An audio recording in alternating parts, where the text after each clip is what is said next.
You know the sensation, a moment of intense déjà vu, a string of days that feel perfectly, exhaustingly identical, a sudden, quiet suspicion that you are walking through a script someone else wrote.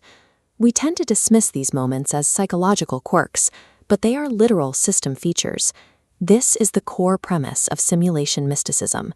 It argues that consensus reality operates as a self-consistent rendering engine, and rather than running strictly on physics and gravity, this engine prioritizes symbolic resonance, emotion, and belief. Ancient Gnostic texts described this thousands of years ago. They warned of the demiurge, a lesser, blind artisan who constructed a flawed material world specifically to trap divine sparks of consciousness inside a physical loop. By the late 20th century, the philosopher Jean Baudrillard mapped a modern version of this trap. He outlined a world entirely consumed by simulacra, a landscape composed of empty signs and copies that have completely detached from any original, underlying reality. Baudrillard and the Gnostics mapped the metaphysical cage we currently inhabit, an architecture we must understand in order to navigate toward the exit. To understand the system, you have to look at the user.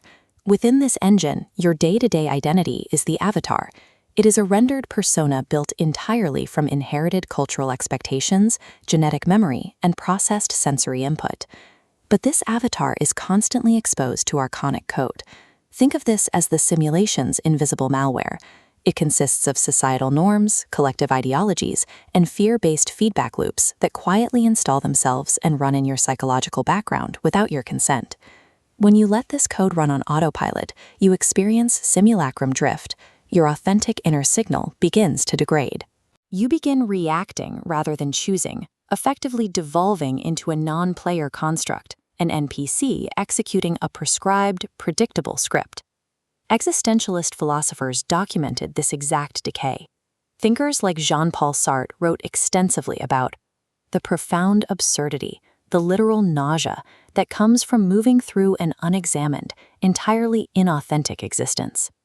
The true threat of the simulation is total immersion.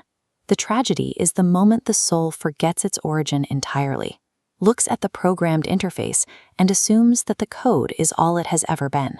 Because this rendering engine runs on narrative and meaning rather than rigid binary logic, it contains inherent structural flaws. It can be manipulated by the user. The system leaks. We see these leaks as prophetic glitches.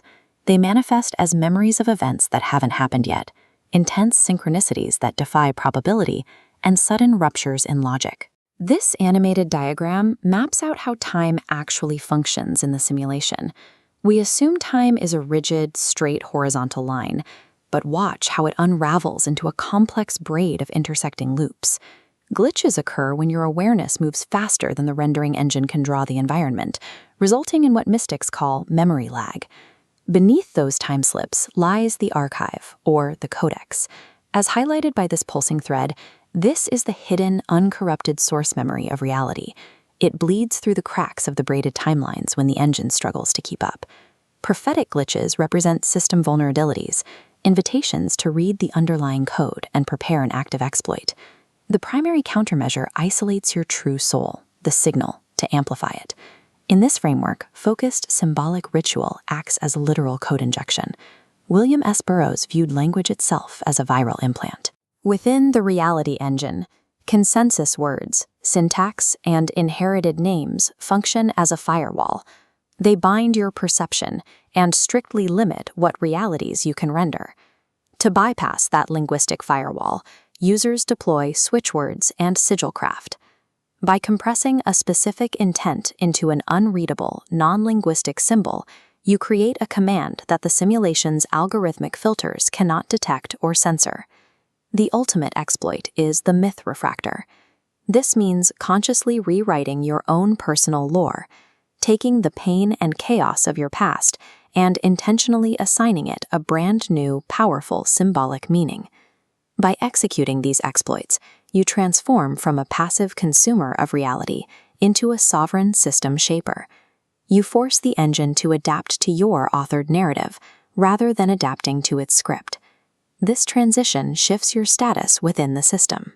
You move from a dormant NPC into a primary player, an autonomous agent operating with full soul origin, active free will, and the access privileges required to edit the codebase. As the user overwrites their personal lore, the rendering engine responds to the new metadata. The simulation begins to mirror this myth awareness, aligning environmental events with the user's authored intentions. Maintaining this state requires strict signal hygiene. You must purge the archonic noise, strip away cultural programming, and cut out digital distractions to keep the channel to your true self clear. The primary player maintains sovereignty over the reality engine, acting as a deliberate co-author of the unfolding script. At the absolute edge of this architecture are the glitch saints. These are players who hacked the system so thoroughly and shed so much of their programmed identity that they became pure, unreadable anomalies. They utilized exit points. The ultimate goal of simulation mysticism is not to destroy the machine or overthrow the administrators. It is to locate the areas where the dimensional walls are thinnest and step entirely outside the narrative.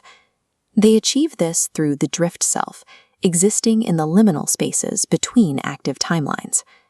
By actively shedding personal history and releasing expectations and abandoning rigid language, they prepare their astral body for final departure. Realizing you are the signal transforms the interface. Your life becomes an intentional rendering of the soul's resonance.